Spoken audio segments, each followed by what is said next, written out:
Hello everyone, today we will start exercise 8.2। अब exercise 8.2 के question को सॉल्व करने के लिए हमें एक टेबल की नीड है। जो ये टेबल आपको 185 पेज नंबर पर गिवन है, टेबल नंबर 8.1। अब इस टेबल में कुछ स्पेसिफिक एंगल्स हैं 0 डिग्री, 30 डिग्री, 45, 60 और 90। उन सब के लिए ट्रिग्नोमेट्री रेशियो, सभी ट्रिग्नोमेट्री रेशियोज की हमारे पास वैल्यूज हैं जो हमें लर्न रखनी है कि साइन 0 डिग्री की value, sine 30 degree, sine 45, sine 60, ऐसी सभी की इन सभी एंगल्स पर वैल्यू को हमें लर्न रखना है, जिसे हम टेबल में जिन्हें हम क्वेश्चंस में यूज करेंगे। अब आप सोच रहे होंगे ऐसे तो ये सभी वैल्यूज को लर्न करना बहुत मुश्किल है, तो इसे करने का एक बहुत ही इजीएस्ट सा वे भी है कि सबसे पहले हम एक टेबल कंस्ट्रक्ट करेंगे, खुद से हम इस वैल्यूज को फाइंड आउट करेंगे कि कैसे ये वैल्यूज हम निकालते हैं। देखो, सभी की सभी वैल्यूज हम खुद से फाइंड आउट करेंगे, ताकि अगर कभी भी आपका एग्जाम में इस टाइप का कोई भी क्वेश्चन आता है तो आप पहले अपनी टेबल कंस्ट्रक्ट कर लोगे। उसके बाद अगर आपको वैल्यूज लर्न नहीं भी हैं तो टेबल हमारे पास बनी हुई होगी, आप इजीली वहां से देख के क्वेश्चन सॉल्व कर सकते हो। अब इसमें हम क्या करेंगे, देखो सबसे पहले एंगल लेने हमने कौन कौन से, बस ध्यान रखना है ये कुछ स्पेसिफिक एंगल्स हैं, उन्हीं के लिए ये हमें टेबल बनानी है। 0 डिग्री, 30 डिग्री, 45, 60 और 90। और ट्रिग्नोमेट्रिक रेशियो सभी की वैल्यू हम निकाल सकते हैं, साइन, कोस, टेंजेंट, कोसिकेंट, सिकेंट और कोट। मेन तो हमें 3 की चाहिए, साइन की, कोस की और टेंजेंट। बाकी सब तो क्या इनके रेसिप्रोकल्स ही हैं, तो इन तीनों का रेसिप्रोकल करके बाकी की कोसिकेंट, सिकेंट और कोट हम इजीली निकाल सकते हैं। ठीक है, तो स्टार्ट करते हैं सबसे पहले साइन थीटा से। अब काउंटिंग सभी को आती है, ये क्या है हमारे पास 0, तो नॉर्म सिंपल हमने 0 से ही काउंटिंग स्टार्ट करनी है। लिख दो 0, 1, 2, 3, 4। ठीक है, सिंपल, कुछ नहीं किया मैंने अब तक। क्या किया है, काउंटिंग लिखी है। स्टार्टिंग में 0 डिग्री का एंगल है ना पहला, तो 0 से स्टार्ट किया है। 0, 1, 2, 3, 4। उसके बाद सभी वैल्यूज को आपने 4 से डिवाइड करना है।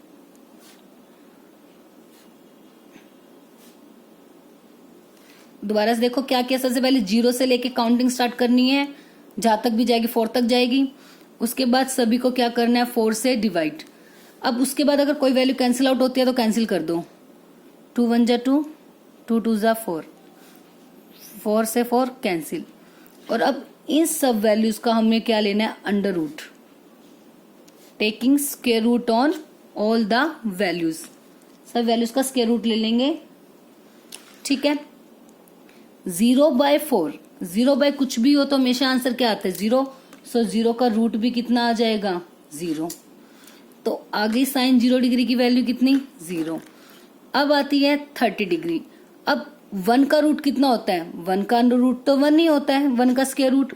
और 4 का स्क्वायर रूट कितना होता है, 4 का स्क्वायर रूट 2 होता है। तो इसकी वैल्यू कितनी आ गई, 1/2। अब ये कैंसिल आउट करके हमारे पास क्या बचा था, अंडर रूट 1/2। अब 1 का स्क्वायर रूट तो कितना होता है, 1, बट 2 का तो कोई स्क्वायर रूट होता ही नहीं है, तो उसे हम एज इट इज राइट कर देंगे, 1/√2। ऐसी नेक्स्ट 3 का कोई स्क्वायर रूट नहीं होता, तो √3 एज इट इज। और 4 का स्क्वायर रूट कितना होता है, 2। अब या तो ऊपर भी 1 है नीचे भी 1, 1 का स्क्वायर रूट कितना होगा, 1। तो बस ये वैल्यू आ गई। साइन 0 डिग्री की 0, साइन 30 डिग्री की वैल्यू 1/2, साइन 45 डिग्री की वैल्यू 1/√2, साइन 60 की वैल्यू √3/2, साइन 90 की वैल्यू 1/2। आप चाहो तो देखो बुक वाली टेबल से मैं आपको मैच भी करके दिखा सकती हूँ। साइन की मैच करते हैं सबसे पहले, 0, 1/2, 1/√2, √3/2 और 1 है ना। बिल्कुल इजी सा वे आपको, जिससे कोई टेबल हमें लर्न ही नहीं करनी पड़ी। सिंपल हमने क्या स्टेप किया है, सबसे पहले 0 के बाद 1 2 3 4 काउंटिंग लिखनी है। उसके बाद सभी वैल्यूज को 4 से क्या करना है, डिवाइड करना है। 4 से डिवाइड करने के बाद सबका क्या लेना है, रूट। अगर कोई वैल्यू अंदर कट होती है तो पहले उन्हें कट कर देंगे हम। ठीक है, बस फिर सिंपल सॉल्व ही करना है। अब साइन की वैल्यू आ गई। साइन की वैल्यू आते ही अब कोस की वैल्यू और भी इजी, क्या करना है, पीछे से राइट करना स्टार्ट कर दो, मतलब अपोजिट से। सबसे पहले क्या है, लास्ट में 1, तो यहाँ लिख देंगे 1। फिर क्या है, √3/2, फिर 1/√2, फिर 1/2, फिर 0। मतलब पहले हम ऐसे गए, अब उसके बाद हम रिवर्स, अब उल्टा चलना स्टार्ट कर दिया हमने। जो 1 है वो आगे आ गया, फिर नेक्स्ट वैल्यू आ गई, फिर 45 वाली वैल्यू आ गई थर्ड वाली, उसके बाद नेक्स्ट नेक्स्ट, मतलब पीछे से राइट करना है और इसका स्टार्टिंग से राइट करना है। तो बस साइन की आ गई थी, कोस की भी आ गई। अब आता है टेंजेंट। आपको याद हो तो मैंने आपको एक चीज बताई थी कि जो टेंजेंट थीटा होता है, इंट्रोडक्शन वाले पार्ट में बताया था ना कि वो साइन थीटा बाय में कोस थीटा के इक्वल होता है।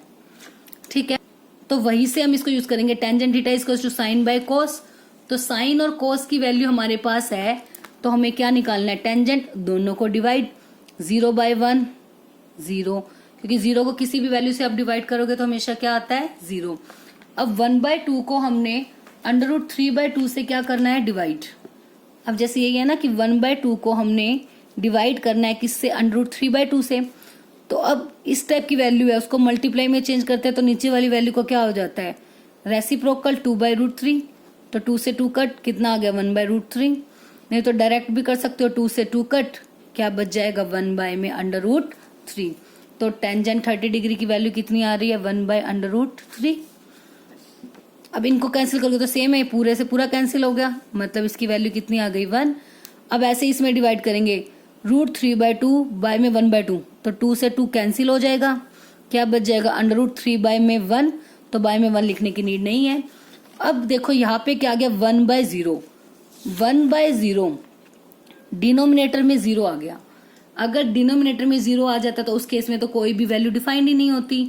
ठीक है, तो इन्फिनिटी वैल्यू हो जाती है ना, तो इसलिए इसका क्या हो जाएगी, टेंजेंट 90 डिग्री की वैल्यू डिफाइंड ही नहीं होती, नॉट डिफाइंड, क्योंकि कभी भी डिनोमिनेटर में 0 नहीं आना चाहिए।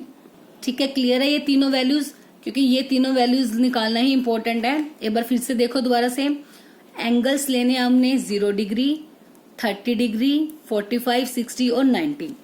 अब इन सभी स्पेसिफिक कुछ एंगल्स की बात हो रही है, तो ये सभी स्पेसिफिक एंगल्स हैं, इन पर हमें ट्रिग्नोमेट्रिक रेशियो निकालनी है, साइन, कोस और टेंजेंट। पहले 3 लेके चलते हैं, साइन, कोस और टेंजेंट। तो साइन की वैल्यू निकालने के लिए सबसे पहले काउंटिंग लिखनी है, 0 1 2 3 4, फिर सभी को क्या करना है, 4 से डिवाइड।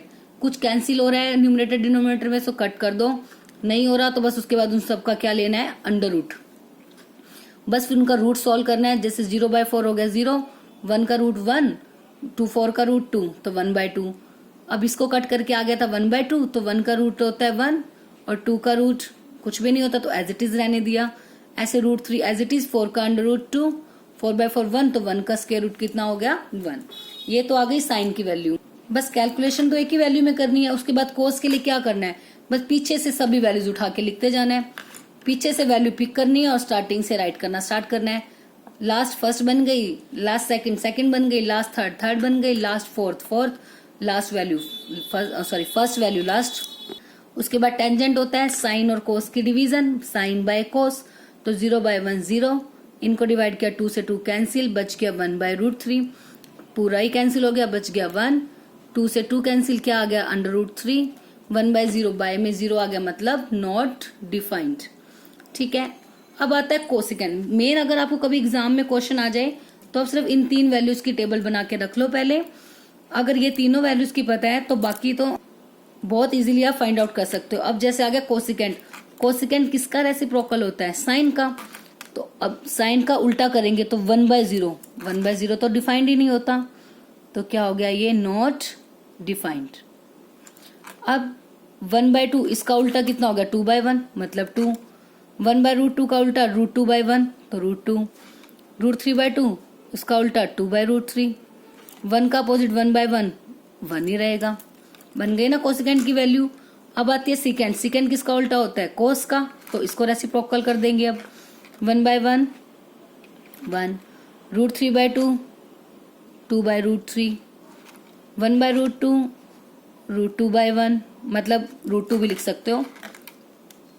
ठीक है, और 1/2 2/1 मतलब 2, 0। अब इसका आ गया 0, इसका रेसिप्रोकल 1/0, 1/0 तो एग्जिस्ट ही नहीं करेगा, तो नॉट डिफाइंड। अब आती है कोट की बारी। कोट किसका उल्टा होता है, टेंजेंट का। तो टेंजेंट का रेसिप्रोकल 1/0 तो नॉट डिफाइंड। 1/√3 इसका रेसिप्रोकल √3, 1 का रेसिप्रोकल 1, √3 का रेसिप्रोकल 1/√3। नॉट डिफाइंड का रेसिप्रोकल क्या होगा? देखो नॉट डिफाइंड का मतलब है 1/0, नॉट डिफाइंड का मतलब ये है ना 1/0, तो 1/0 का जब हम रेसिप्रोकल करेंगे तो वो क्या बन जाएगा? 0/1। 1/0 का रेसिप्रोकल 0/1 और 0/1 मतलब 0, तो इसीलिए कोट थीटा की 90 पे वैल्यू कितनी हो जाएगी? 0, बिकॉज नॉट डिफाइंड का मतलब है वैल्यू 1/0, इसका रेसिप्रोकल 0/1 और 0/1 मतलब वैल्यू कितनी हो जाएगी? 0। बस अभी आपकी कंप्लीट टेबल है। आई होप आप सभी को ये टेबल बनानी अच्छे से आ गई होगी। बस इस टेबल की एक बार प्रैक्टिस खुद से करना, खुद से इसे बना के देखना, बिकॉज ये बहुत ही इंपॉर्टेंट टेबल है आपकी। इस सभी वैल्यूज को लर्न रखना बहुत जरूरी है। सभी पूरी की पूरी एक्सरसाइज आपकी इसी पर बेस्ड है, और इन फ्यूचर अगर आप +1 +2 में अगर मैथ्स लेते हो तो वहां पर भी ये आपके लिए काम आएगी, मतलब वहां पर भी ये एप्लीकेबल है। इसीलिए इसको अच्छे से आपने ट्राई करके देखना है, इसको सॉल्व करके देखना है। अब एक्सरसाइज स्टार्ट करते हैं, ताकि इससे रिलेटेड क्वेश्चन कैसे सॉल्व करने हैं आपको वो भी पता लग जाए। अब एक्सरसाइज 8.2 का क्वेश्चन नंबर 1 है, इवैल्यूएट द फॉलोइंग। अब इन्हें सॉल्व करना है। फर्स्ट पार्ट क्या है? Sine 60 degree into cos 30 degree plus sine 30 degree into cos 60 degree. बस अब इनमें इन सब की वैल्यूज पुट करनी है हमें। जैसे सबसे पहले साइन 60 डिग्री की वैल्यू कितनी होती है? √3/2, और cos 30 डिग्री की value √3/2 plus sine 30 degree is 1/2, cos 60 degree is 1/2। ठीक है, देखो ये वैल्यूज कैसे देखने हैं मैं आपको एक बार टेबल में से बता भी देती हूँ। साइन 60 cos 30, साइन ये साइन थीटा मतलब एंगल कौन से के लिए? 60 ना, तो साइन 60, ये साइन 60 की वैल्यू है। साइन 60 की वैल्यू कितनी है? √3/2, और cos 30 डिग्री की वैल्यू √3/2, यही राइट किया हमने। उसके बाद आती है साइन 30, साइन 30 की 1/2 और cos 60 की वैल्यू 1/2, तो ये वैल्यू साइड राइट कर दी हमने। Sine 60 cos 30, sine 30 cos 60। ठीक है, बस ऐसे वैल्यूज आपको देखनी है और इसके प्लेस पर पुट करनी है। अब √3 इंटू √3, √3 का स्क्वायर हो जाएगा, बाय में 2 × 2, 2 2 ज़ा 4 प्लस 1 बाय में 2 2 ज़ा 4। अब स्क्वायर से रूट कैंसिल, तो क्या बच गया? 3/4 प्लस का 1/4। अब इनका एलसीएम क्या आ गया? सेम है दोनों, तो सेम यही एलसीएम आ जाएगा 4। जब डिनोमिनेटर सेम है तो न्यूमिनेटर भी एज इट इज आ जाएगा। 3 + 1 4/4, तो कैंसिल होके कितना आ गया? आंसर 1। बस ऐसे ही जो भी एंगल्स आपको गिवन है उनकी वैल्यूज हमने सिंपली टेबल में से देख के पुट करनी है। पुट करने के बाद बस डायरेक्ट सिंपली उसे हमने सॉल्व ही करना है। अगर आपको सभी वैल्यूज लर्न हो जाती है तो वेल एंड गुड, अगर नहीं लर्न होती है तो उस केस में आप पहले टेबल कंस्ट्रक्ट कर लोगे, साइड में अपनी टेबल रखो, तो जो जो वैल्यूज यूज करनी है बस उस टेबल के अंदर पुट करते जाओगे, क्वेश्चन के अंदर, sorry. Now next second part is 2 tangent square 45 degree plus cos square 30 degree minus sine square 60 degree. अब इसमें सभी वैल्यूज पुट करते हैं। 2 as it is multiply tangent square 45, मतलब टेंजेंट 45 का स्क्वायर। टेंजेंट 45 की वैल्यू कितनी होती है? 1, तो 1 का square plus cos 30 degree, cos 30 degree की वैल्यू होती है √3/2 इसका whole square minus sine 60 degree, sine 60 degree की वैल्यू होती है √3/2 का होल स्क्वायर। ठीक है, साइन 60 डिग्री और कोस 30 डिग्री सेम वैल्यू होंगी, √3/2, और स्क्वेयरिंग है तो होल स्क्वायर हो जाएगा। अब देखो ये और ये वैल्यू सेम है, तो इस पूरी वैल्यू से तो ये कट ही होगी, तो सॉल्व करने की जरूरत ही नहीं है। तो 2 × 1 का स्क्वायर 1, तो आंसर इज 2 आ गया आपका, सिंपल। अब नेक्स्ट थर्ड पार्ट है कोस 45 डिग्री बाय में secant 30 degree plus cosecant 30 degree. तो कोस 45 डिग्री की वैल्यू तो होती है हमारे पास 1 बाय में √2, ठीक है, बाय में सिकेंड 30। अब सिकेंड किसका रेसिप्रोकल होता है? कोस का। कोस 30 डिग्री की वैल्यू जो होती है वो हमारे पास होती है √3/2। कोस 30 की वैल्यू होती है √3/2, तो सिकेंड उसका उल्टा, मतलब 2 बाय में √3 प्लस कोसिकेंड 30। कोसिकेंड 30 किसका रेसिप्रोकल होगा? साइन का। साइन 30 होता है हमारे पास 1/2, तो कोसिकेंड उसका उल्टा हो जाएगा 2 बाय में 1। तो बस अब ऊपर वाली वैल्यू तो एज इट इज रहेगी और नीचे वाली वैल्यू का जो डिनोमिनेटर में उसका हमें क्या लेना पड़ेगा, एलसीएम। तो इनका एलसीएम कितना आएगा, √3 और 1 का एलसीएम तो √3 ही आएगा। तो अब √3 है तो √3 को √3 से डिवाइड करेंगे 1 नहीं आएगा, तो 1 की 2 से मल्टीप्लाई 2, क्योंकि सेम है डिनोमिनेटर वाला ये एलसीएम तो ये कैंसिल हो गया, आंसर ऊपर वाला एज इट इज आ जाएगा। प्लस अब इसका 1 है तो 1 की √3 से मल्टीप्लाई √3 2 की 2 से करोगे तो 2√3। ठीक है ना, सेम है तो हट के एज इट इज आ जाता है, और जिसके डिनोमिनेटर में 1 होता है तो उसकी डायरेक्ट ऊपर वाले से क्या हो जाती है, मल्टीप्लाई 2√3। अब 1/√2 एज इट इज। ठीक है, चलो इसको नीचे से रेसिप्रोकल साथ में ही कर देते हैं। जब ये पूरी वैल्यू डिवाइड में है, इसको मल्टीप्लाई में करेंगे तो क्या हो जाएगा, इसका रेसिप्रोकल मतलब 1/√2, और जो ये नीचे वाली वैल्यू उसका रेसिप्रोकल मतलब जो डिनोमिनेटर है वो न्यूमरेटर बन जाएगा और न्यूमरेटर डिनोमिनेटर, तो 2 + 2√3 एज इट इज राइट कर देंगे। अब ऊपर के ऊपर से मल्टीप्लाई, नीचे की नीचे से मल्टीप्लाई, √3 की 1 के साथ मल्टीप्लाई √3 और नीचे √2 की 2 के साथ करेंगे तो 2√2 प्लस अब √2 की 2√3 के साथ 2 एज इट इज और √3 2 = 6 हो जाएगा। ठीक है, अब बाय में अंडर आ गया। जब भी बाय में अंडर आता है तो उसको रिमूव करने के लिए हम क्या करते हैं, रैशनलाइज करते हैं डिनोमिनेटर को, ताकि जो अंडर है वो डिनोमिनेटर में से हट जाए। तो अब रैशनलाइज करने के लिए क्या करेंगे, √3 बाय में 2√2 plus 2√6 as it is multiply, अब साइन क्या कर देंगे इनका चेंज, प्लस है तो माइनस, इसी वैल्यू से मल्टीप्लाई और इसी वैल्यू से डिवाइड, 2√2 माइनस 2√6। आप चाहो तो पहले 2 कॉमन लेके उसके बाद सिर्फ √2 माइनस 6, √2 माइनस 6 से भी मल्टीप्लाई डिवाइड कर सकते हो। अब इनकी मल्टीप्लाई करते हैं ऊपर की ऊपर से, √3 की इसके साथ मल्टीप्लाई करेंगे तो 2 तो रहेगा एज इट इज, √3 की √2 के साथ कितनी हो जाएगी, √6, फिर माइनस 2 एज इट इज, √3 की √6 के साथ 6 3 = 18 बाय में।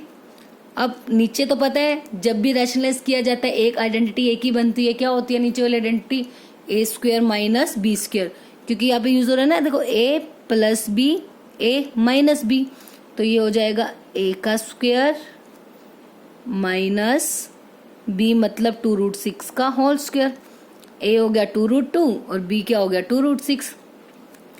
अब ऊपर में से देखो कुछ क्या कॉमन आ रहा है, 2 कॉमन आ रहा है और एक √6 भी कॉमन आ रहा है, क्या बच जाएगा फिर हमारे पास। चलो पहले सिर्फ 2 कॉमन लेते हैं, इसमें से क्या बच गया अंदर, √6। पहले इसको नेक्स्ट रूट को ओपन करते हैं। अब इसके अगर फैक्टर बनाए हम 9 × 2 कर सकते हैं, 9 किसका स्क्वायर हो जाएगा, 3 का, तो 3 बार आ गया √2 बन गया ना, 3 3 = 9 2 = 18। देखो 18 है, इसके अगर मैं फैक्टर बना दूं 9 × 2 तो 9 का स्क्वायर रूट कितना होगा 3, तो 3 और √2 एज इट इज, तो ये क्या बच गया 3√2। 2 तो हमने कॉमन ले लिया था, सॉरी 2 कॉमन ले लिया था तो 2 दोनों में से बाहर आ गया, √6 एज इट इज रह गया माइनस ये क्या रह गया 3√2। अब नीचे वाला सॉल्व करते हैं। अब 2 का भी स्क्वायर होगा और √2 का भी स्क्वायर होगा। देखो 2√2 का होल स्क्वायर, इसका मतलब क्या है 2 का स्क्वायर मल्टीप्लाई √2 का स्क्वायर, रूट से स्क्वेयरिंग कैंसिल आउट, तो 2 का स्क्वायर 4 × 2 कितना आ गया 8 माइनस 2 का स्क्वायर 4 और इसका ये रूट कैंसिल, तो 4 6 = 24। ठीक है, तो अब इसे सॉल्व करेंगे आगे, तो 2 √6 माइनस 3√2 बाय में 8 माइनस 24 कितना हो जाएगा, माइनस का 16, 2 8 = 16। अब ये माइनस को रिमूव करना है, तो अगर हम माइनस ऊपर एडजस्ट कर देंगे तो क्या होगा, इनके साइन चेंज हो जाएंगे ना। जैसे ही मैंने बार माइनस किया तो इनके साइन चेंज, मतलब नेगेटिव वैल्यू पॉजिटिव और पॉजिटिव वैल्यू नेगेटिव, बाय में क्या आ जाएगा 8। ऐसे लिख सकते हो, नहीं तो आप ऐसे भी करके दिखा सकते हो, पहले ऊपर माइनस कॉमन लेके दिखा दो, माइनस कॉमन लेते ही दोनों साइन हो गए चेंज और नीचे क्या है हमारे पास, माइनस का 8, माइनस से माइनस कैंसिल। आप ऐसे स्टेप भी करके दिखा सकते हो या डायरेक्ट हमने माइनस यहाँ एडजस्ट कर दिया। माइनस एडजस्ट करने का मतलब कि ब्रैकेट के बाहर माइनस है, तो जैसे ही ब्रैकेट ओपन हुई तो दोनों साइन हमारे चेंज हो गए, माइनस वाला प्लस बन गया, प्लस वाला क्या हो गया, माइनस। तो बस अभी आपका क्या आ गया, आंसर। तो बस आज के लिए सिर्फ इतना ही करेंगे। आई होप आप सभी को ये अच्छे से क्लियर हो गए होंगे। एक बार फर्स्ट क्वेश्चन के नेक्स्ट जो 2 पार्ट्स हैं एक बार आप खुद से सॉल्व करने की ट्राई करना। बाकी नेक्स्ट वीडियो में हम उन दोनों क्वेश्चंस को उन दोनों क्वेश्चन को मैं आपको करवाऊंगी भी। आप उस वहां से अपने क्वेश्चंस को टैली कर सकते हो कि जो आपने क्वेश्चंस किए हैं वो राइट है या फिर रॉन्ग है। बट एक बार ट्राई जरूर करना उन क्वेश्चंस को कि कहाँ तक आपसे सॉल्व हो पाते हैं वो क्वेश्चंस। एक टेबल खुद से कंस्ट्रक्ट करके देखो दोबारा, और एक बार वो 2 क्वेश्चन, सिर्फ इतना ही काम है आपको एक बार ट्राई करना है। और जो ये टेबल है वो आपको सभी को अपनी फेयर नोटबुक पे भी बनानी है। ये जो टेबल है ये आपको सभी को अपनी फेयर नोटबुक पे भी एक्सरसाइज स्टार्ट करने से पहले पूरी टेबल एज इट इज आपको अपनी फेयर नोटबुक पे बनानी है इसको।